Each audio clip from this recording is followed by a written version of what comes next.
আসসালামু আলাইকুম ভিউয়ার্স। আজকে আপনাদেরকে নিয়ে আসলাম কেলিগো কটন মিলে। এখানে প্রতি শুক্রবার পুরাতন বাইকের হাট বসে। এই প্রথমবার আমার এখানে আসা, এর আগে আমার এখানে কোথাও আসা হয় নাই। এই জায়গাটি মূলত পাবনা বাস টার্মিনাল হতে রাজাপুর রোডে, পাবনা প্রযুক্তি বিশ্ববিদ্যালয়ের পাওয়ার আগেই হাতের বামেই হচ্ছে আপনারা এই জায়গাটি পেয়ে যাবেন। প্রতি শুক্রবারে এখানে হচ্ছে হাটের মেলা বসে। এখানে আপনারা নতুন পুরাতন বিভিন্ন ধরনের বাইক দেখতে পাবেন। বাইক দেখতে দেখতে আমার এক পুরাতন বন্ধুর সাথে দেখা হয়ে যায়। সেও এখানে আসছে তার শোরুমের থেকে বেশ কয়েকটা বাইক নিয়ে। বন্ধুর সাথে কথা বললাম, দেখলাম তার বাইকটা। সে খুবই মজার মানুষ। আপনারা যারা হোন্ডা মেলাতে যাবেন তার সাথে দেখা করে আসবেন। আমার বন্ধু আফ্রিদি। আমার নাম বললে অবশ্যই আপনারা কোনো ডিসকাউন্ট পাবেন না।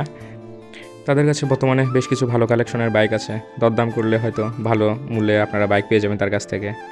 ঘুরে আসবেন। এই যে দেখতে পাচ্ছেন, বাইকে শুধু বড় বাইকই ওঠে নাই, ছোট ছোট বেশ বাইক উঠছে। যারা গ্রামে চলাচল করেন বা যারা ছোট ছোট গাড়ি খুঁজতেছেন তারা আসলে পরে দেখতে পাবেন বিভিন্ন ধরনের মোটরসাইকেল। আলমডাঙ্গা হাটের মতো আমাদের এখানেও একটা বাইকের হাট গড়ে তোলার চেষ্টা করা হচ্ছে। আপনারা আসবেন, দেখবেন, ঘুরবেন, পছন্দ হলে আপনারা দাম দর করে ক্রয় করতে পারবেন। গাইজ, আমার ভিডিও পছন্দ হলে লাইক করবেন, শেয়ার করবেন, ফলো করে আমার পাশে থাকবেন। আজকের মতো এই পর্যন্তই। ইনশাল্লাহ খুব শীঘ্র আবার দেখা হবে।